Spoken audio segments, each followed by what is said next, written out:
When you assess your spiritual battle plan, do you find it full of fear of failure or faith in victory? Top of the morning to you. When we read Psalm 83 with the eyes of love and a determination to come to know our God better, it's almost like we're sitting in an intelligence briefing. In the military, these briefings are often given by trusted officers who have a ton of information about the subject at hand, yet must boil it all down to the basics of identifying the enemy, his capabilities, and the threat level they pose.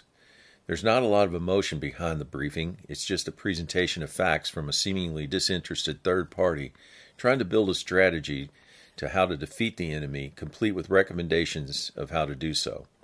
The ultimate decision, however, is left to the officials in charge based on the facts they heard, their own knowledge of the situation, as well as gut instinct.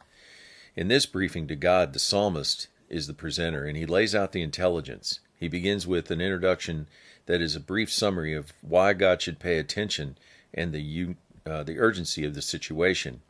In verse 1 and 2, basically it's this: your enemies, God, are in tumult or violent outburst and are ready to attack at any moment.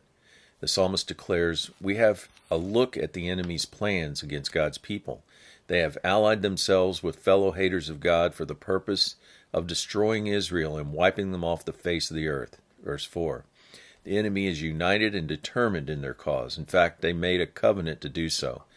Then in verse 6 through 8, the presenter identifies the enemy by name. He then recommends to God a couple of suggested strategies that have worked in the past, resulting in a crushing defeat for the enemy to the point that he became like a manure on the earth, verse 10, and as insignificant as dust in the wind, verse 13.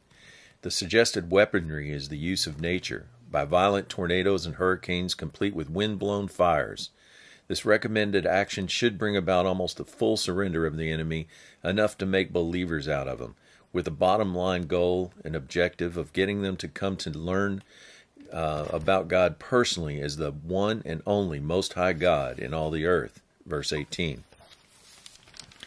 The word of encouragement today: when we face an enemy or situation that seems overwhelming, we can either choose to focus on how strong our enemy is and let fear dictate our actions, or we can choose to put our faith in the one true God and His capabilities as demonstrated throughout the Bible, as well as remembering the victories He accomplished in our lives and the lives of other believers based on their testimonies.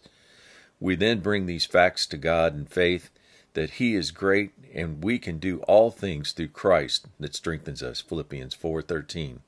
Have a great day.